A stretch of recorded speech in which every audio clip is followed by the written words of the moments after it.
What if the life you think you're choosing is mostly happening automatically?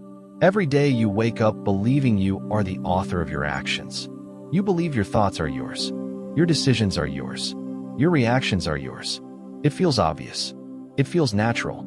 It feels undeniable. After all, you can hear your thoughts. You can feel your intentions. You can sense yourself deciding. But feelings are not always evidence. And what feels true is not always what is true. Inside your mind, beneath everything you can hear and notice, something else is always working. Something faster than your awareness. Something older than your personality. Something that doesn't ask permission before it acts. Your brain, not the idea of your brain. The actual biological system inside your skull that has one primary job: keep you alive. Not make you happy. Not make you fulfilled. Not make you right. Keep you alive. And to do that efficiently, your brain had to evolve a strategy. It had to learn how to make decisions quickly, faster than conscious thinking could ever allow. Because in the natural world, slow decisions often meant danger. Hesitation could mean death. Delay could mean loss. Speed meant survival. So your brain became a prediction machine. It learned to analyze patterns, to recognize signals, to compare present moments with past experiences, to anticipate outcomes before they happened. And once it could predict what might happen next, it could act before you even realized a choice existed. This system works so well that most of the time you don't notice it at all. When you pull your hand away from something hot, you don't consciously calculate temperature, risk, and response. Your body reacts instantly. The decision is made before your awareness catches up. When you hear a loud noise and turn your head, you didn't choose to react. The reaction happened, and then you noticed it. When you feel nervous walking into a room, you didn't consciously design that feeling. It appeared. Your mind produces reactions before it produces explanations. And once the reaction appears, your conscious mind does something fascinating. It tells a story about it. It explains why you reacted, why you felt that way, why you made that decision, why you said that sentence, why you believed that thought. But the explanation is not always the cause. Often, it's just the narrator arriving after the action has already begun. Your awareness is like a commentator describing a race that started seconds before you tuned in. This is why people can strongly believe they chose something, even when their brain had already begun deciding before they realized it. Experiments in neuroscience have shown that measurable brain signals indicating a decision can appear before a person reports consciously deciding. The brain begins preparing the action first. Awareness notices later. This does not mean you are powerless. It means the process is layered. There is the fast system, automatic, predictive, emotional, pattern-driven, and there is the slow system, reflective, analytical, deliberate, aware. Most of the time, the fast system leads. Because it is efficient, it saves energy, it reacts quickly, it handles familiar situations instantly. The slow system steps in when something unusual happens, when a pattern breaks, when a surprise appears, when you deliberately choose to observe instead of react. The problem is not that the fast system exists. Without it, you couldn't function. You couldn't talk smoothly. You couldn't recognize faces. You couldn't navigate the world. Automatic processing is not a flaw. It is the reason you can live your life without being overwhelmed.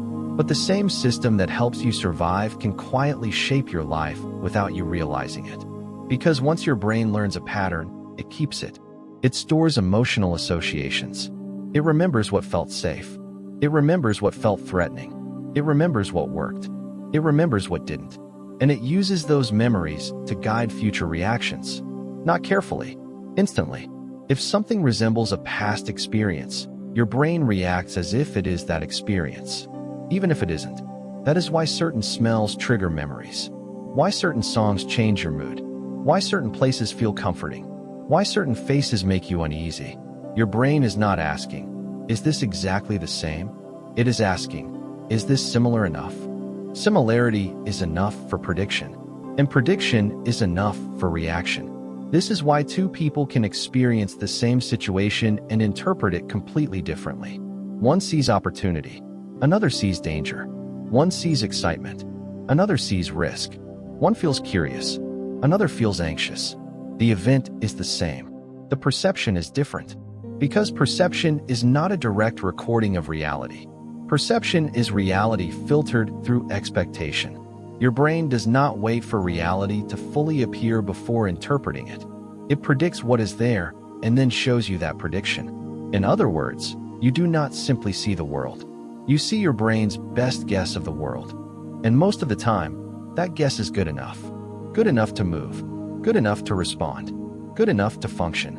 But sometimes, good enough is not accurate. Sometimes your brain predicts incorrectly. And when it does, it still delivers that prediction with confidence. Because confidence is not proof. Confidence is a feeling your brain generates when it thinks it recognizes a pattern. You can feel certain and still be wrong. You can feel sure and still be mistaken. You can feel convinced and still be misled. Certainty is not truth. Certainty is a sensation. And that realization changes something important. It means your thoughts are not always facts.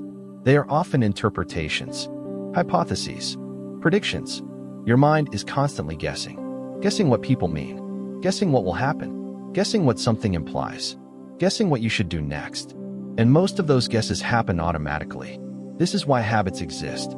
Habits are predictions your brain has learned so well that it can execute them without thinking. You don't consciously decide how to brush your teeth. You don't consciously plan how to tie your shoes. You don't consciously calculate every word in a sentence. Your brain has automated those actions. Automation saves effort. Effort costs energy.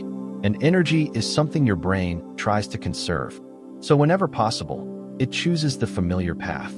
Familiar reactions. Familiar beliefs. Familiar routines.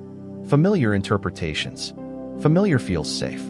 Not because it is always good, but because it is predictable. Predictability reduces uncertainty. And uncertainty is something your brain treats as a potential threat. This is why change can feel uncomfortable even when it is positive. New situations contain unknown outcomes. Unknown outcomes contain uncertainty. And uncertainty activates caution. Your brain would rather repeat a known pattern than explore an unknown possibility. Even if the known pattern is limiting. Even if it creates stress. Even if it keeps you stuck. Not because your brain wants to harm you. Because it wants to protect you. Protection is its priority. Not growth. Not transformation. Protection. Growth often requires uncertainty. And uncertainty requires stepping outside prediction. Which means growth requires interrupting your automatic patterns. And that is where awareness becomes powerful. Awareness is the ability to notice what your mind is doing while it is doing it. Not after. During. When you become aware of a thought, you are no longer fully inside it. You are observing it. And that observation creates distance. That distance is small, almost invisible, but inside it is something rare. Choice. Real choice does not come from reacting instantly. It comes from noticing the reaction before you act on it. Most people experience thoughts and immediately believe them. Experience emotions and immediately obey them. Experience impulses and immediately follow them. Not because they lack discipline, because they never learn to observe the process. But when you observe your mind, something shifts. You start seeing patterns instead of being controlled by them. You start noticing reactions instead of being driven by them. You start recognizing triggers instead of being surprised by them. And once you see a pattern clearly, it becomes harder for that pattern to control you automatically. Because hidden patterns control you. Seen patterns weaken. Your mind can run automatic programs easily when you are unaware of them. But once you recognize a program, you step outside it. And once you step outside it, you can decide whether to continue it. You may not control the first thought that appears, but you can influence what happens next. You may not control the first emotion that arises, but you can guide how long it stays. You may not control every impulse, but you can choose whether to act on it. This is where real freedom exists, not in controlling everything, but in seeing clearly. Freedom is not constant control. Freedom is conscious awareness. Most of life runs automatically, but the moments when you notice that automation, those moments change everything. Because in those moments, you are no longer just reacting. You are choosing. And even if those moments are brief, they matter. A pause before speaking can change a conversation. A second of reflection can change a decision. A moment of awareness can change a pattern that has existed for years. Small awareness can create large change. That is why the most powerful skill you can develop is not intelligence, not speed, not memory. It is awareness. Because awareness lets you see what your mind is doing. And once you see clearly, you are no longer completely controlled by what you don't see. The truth is not that you have no free will. The truth is that free will appears in moments. Moments when you pause. Moments when you question. Moments when you observe instead of react.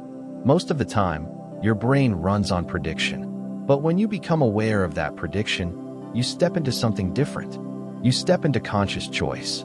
Not perfect control, not total control, but real control. And real control, even in small amounts, is enough to change the direction of your life. So the next time a thought appears in your mind, don't immediately believe it. Look at it. Notice it. Watch it the way you would watch a cloud passing through the sky. And ask yourself something most people never ask. Did I choose this thought, or did it choose me? If this made you see your mind differently, subscribe for more. Like the video, and comment what you noticed about your own thinking.